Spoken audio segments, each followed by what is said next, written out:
going for brainwashing or if he's going for programming, it will sound odd. Therefore, I personally do not mind if people use the word prayer for the Arabic word Salaah. But they should remember that Salaah is much more than merely to pray. The moment you hear the word programming, you start thinking of a computer. If you allow me to call the human being a machine, I would say it's the most complicated machine on the face of the earth. It is much more complicated than the most advanced computer in the world. And we human beings, we are the ashraful makhluqat, the best of creations of Allah subhanahu wa ta'ala.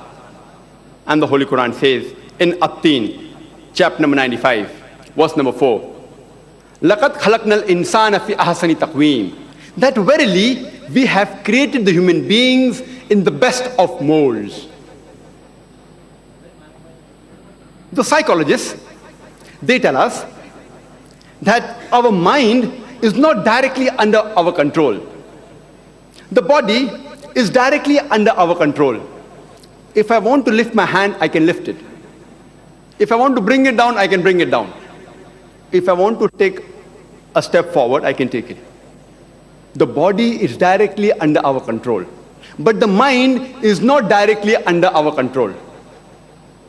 Therefore, most of us, we might have experienced that while we offer Salah, our mind keeps on wandering. And suppose, if a student, after appearing for his examination, if he offers Salah, he starts reviewing his examination paper in the Salah. He starts thinking, answer I gave to question 2. Instead of this, I should have written that. If a businessman offers Salah, he starts thinking that how much profit have I made today? How much goods did I sell? If a housewife, if she offers Salah, she may start thinking that what should I cook for my husband? Should I cook biryani or should I cook pulao? It's very common that during Salah, our mind keeps on wandering.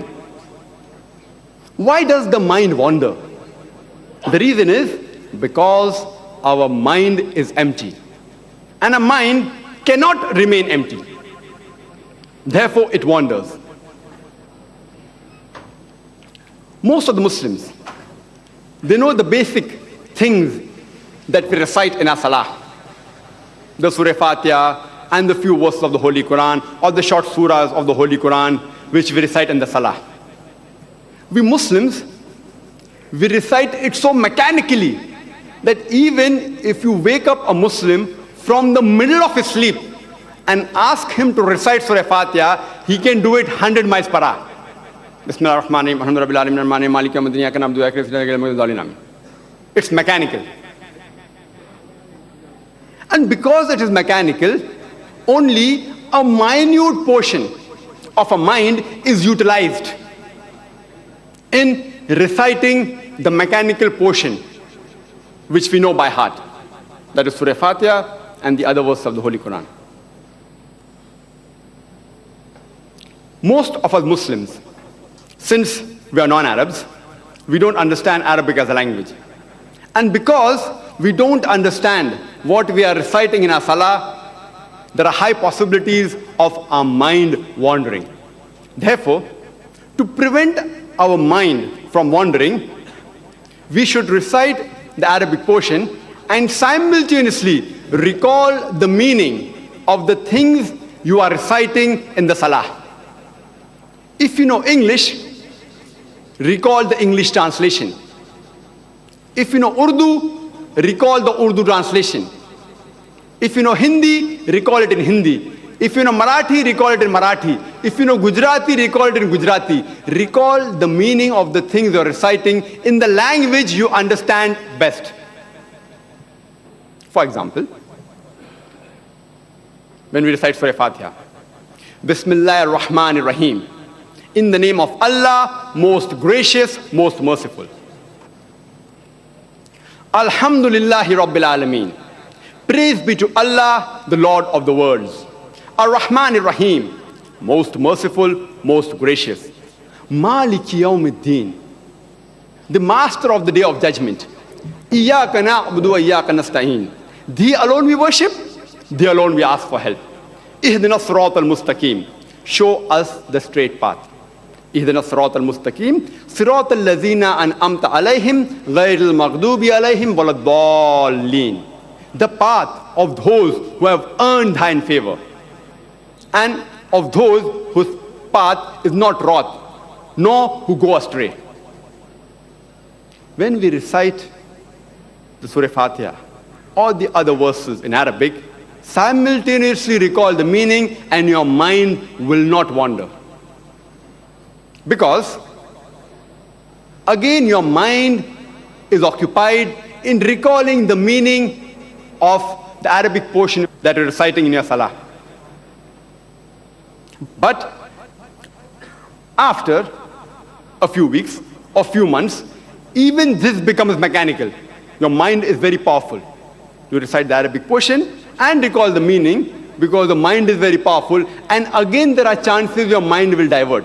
But there are less chances because a little portion of your mind is occupied in reciting the Arabic portion, and another portion of your mind is occupied in recalling the meaning. There are less chances it will divert, but yet it may wander. To prevent your mind from wandering, besides reciting the Arabic portion and recalling the meaning, you should even concentrate on what you are reciting and recalling. A human being cannot concentrate 100% on two different things. He can concentrate 50% on two different things, or 80%, 20%. But 100% on two different things, he can't concentrate. So the more you concentrate, the less your mind will wander. So to prevent your mind from wandering, you should recite the Arabic portion, recall its meaning, and concentrate on the meaning. Then inshallah, your mind will not wander. I started my talk by quoting a verse from the Holy Quran, from Surah Ankabut, chapter number 29, verse number 45, which says, Utlu ma uhiya ilayka minal kitabi, wa aqimis salata, inna salata tanha anil fahsha'i wal munkar. Which means, recite of what we have sent by inspiration of the book to thee, and establish regular prayers. For verily, prayers restrain you from shameful and unjust deed. The Holy Quran says that Salaah restrains you from shameful and unjust deed. As I mentioned earlier, Salaah is a sort of programming. It's a programming towards righteousness. And we Muslims, we are programmed 5 times a day in our Salaah. And we ask for guidance from Allah subhanahu wa ta'ala. Ihdina siratal mustaqim, show us the straight path. And Allah subhanahu wa ta'ala gives the answers. He programs us towards righteousness. For example, the Imam, after Surah Fatiha,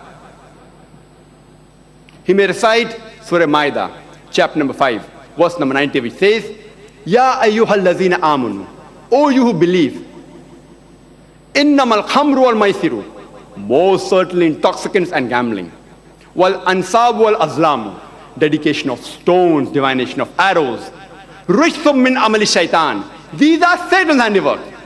Fashtanibu lalakum tuflihun, abstain from these handiwork that you may prosper.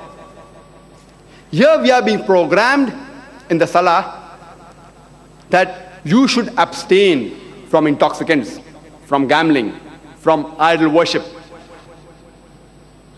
from fortune telling, because these are Satan's handiwork. The Imam, he may recite after Surah Fatiha, Surah Maida, chapter number 5, verse number 3, which says, Hurrimat alaykumul maitutu waddamu walahmul khinzir, wama uhilla li ghayrillah bih. Forbidden for you for food are dead meat, blood, the flesh of swine, and any food on which any name besides Allah has been invoked. Here we are being programmed in the Salaah that the foods that you should never have, the forbidden foods are dead meat, blood, the flesh of swine, and any food on which any name besides Allah has been invoked on it. We are being programmed towards righteousness.